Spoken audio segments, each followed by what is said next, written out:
Yo, what's going on, guys? Trey back again here to bring you another video. This one's going to be doing a review of The Walking Dead trade paperback number 1. I'm going to be starting in my series of trade paperback reviews of all the Walking Dead comic books. Now, if you haven't read the Walking Dead comic book and you're not really, interested, to pick it up or at least buy it, but maybe you watch a TV show and you kind of just want to know what happens in the comic book that's different from the television show, you may enjoy these reviews. I'm going to do pretty much every one right up to 14 most likely over time. Probably do more of them when The Walking Dead's actually not on television and we're in a break and that kind of stuff, and go through the rest of the comic books. But this right here was where it all started. This was the first comic book called Days Gone By, or at least the first 6 issues of the comic book, and this is trade paperback number 1, as you see there.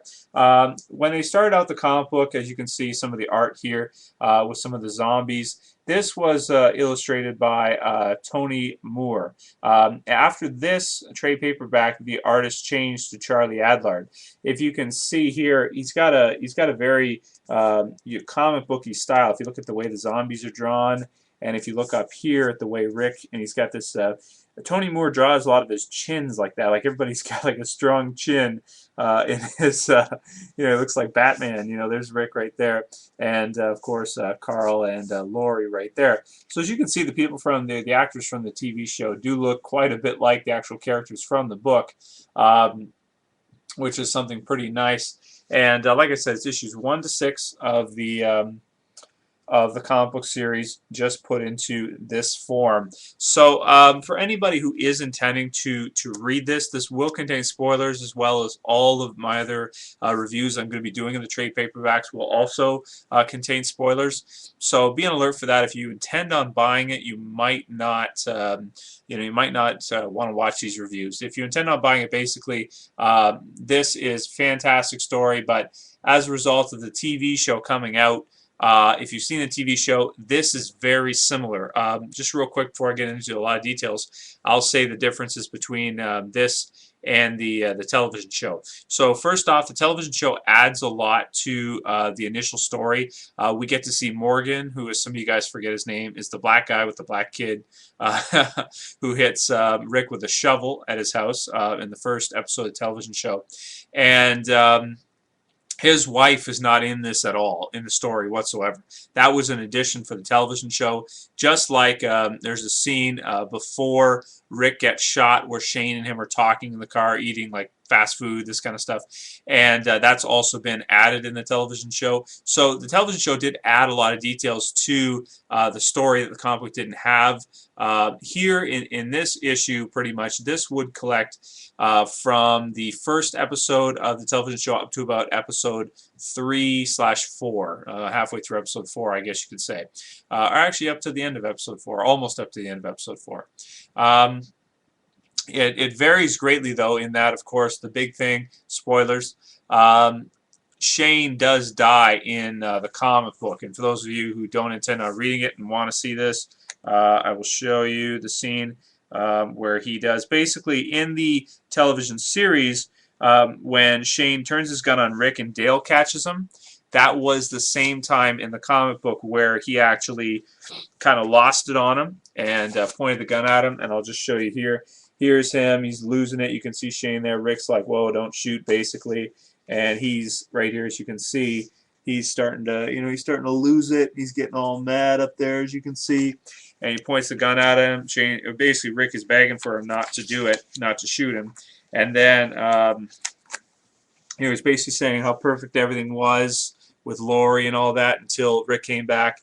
And then, boom, as you see there with the blam, he gets shot right through the neck by Carl. So right off the bat in the Walking Dead comic book, the first trade paperback, there's a lot of deaths. There are 3 main deaths that we get to see out of the initial cast. We get to see Jim, who also died in the television series. We get to see Amy, who is Andrea's little sister. And then we get to see, as you saw there with Shane getting shot through the neck by Carl. Shane dies almost right away. And like I said, there's 14 of these. And this is just the first one, and there will be 15 pretty soon. A couple months type thing. So as you can see, Shane did not last very long in the comic book series, which is something that makes it differ from the television show a lot, or I should say vice versa, the television show, because they kept Shane around, it starts to differ a lot from the comic book. One thing you'll notice about the comic book that I didn't mention is that it is in black and white, and the whole thing is in black and white. The covers are colored, but the whole comic book is black and white. That decision, I've read every issue of the comic book, and it's my favorite comic book ever. But that decision to make it black and white, I have to say I disagree with. They could easily have made it color. They chose black and white, not for cost reasons, but to do a stylistic choice, basically. They felt, like Robert Kirkman said, that the best zombie movies are the old ones in black and white. And I disagree with him completely, because I think probably two of the best zombie movies would be Romero's Dawn of the Dead and Day of the Dead, both which are in color, as well as some of the ones later on, like the remake of Dawn of the Dead. It was very well done, 28 Days Later, which some people don't consider to be a zombie movie, but sort of like a Crazies movie. But what my point is that there have been a lot of good zombie movies, probably the best zombie movies that are in color, in my opinion. Choosing to go with black and white here, I don't think it was a good decision on their part at all. I think they really should have gone with color. And the thing about it is like now that the television series is out, can I recommend this?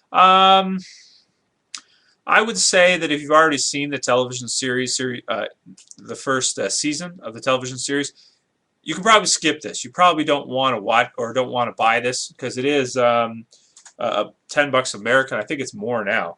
It says $10 American. I think it's like $15 or $20 American probably now.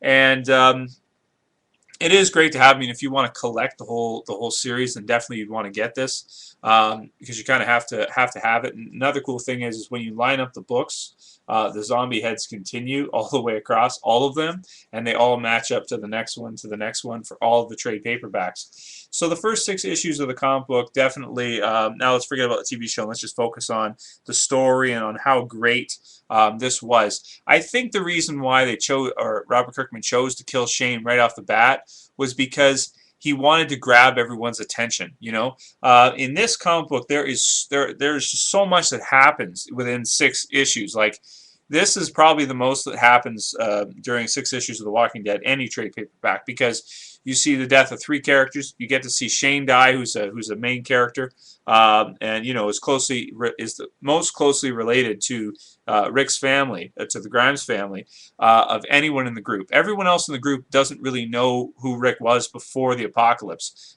So it was weird to see them kill Shane off just like that. But it definitely was attention grabbing. Like at the end of it, they do it right at the end of the graphic novel, and right at the end, pretty much that's kind of like the holy shit moment where you get to see that, and you're just like wow, like I can't believe that they just did that, because it's just such a holy crap moment. And then like there you see it right there, and there's Rick holding Carl, and so right off the bat, Carl's a badass. There's no question about it. Carl is a badass in the comic books. Also, so I think that they should have chose color for it. I don't think black and white was the best way to go for it, but the story's fantastic. Even this by itself is probably the best zombie story there's ever been. I mean, even just this by itself, because compared to most other zombie stories, like, the characters have no depth. They have no personalities, or at least their personalities are very one-dimensional. They're very stereotypical.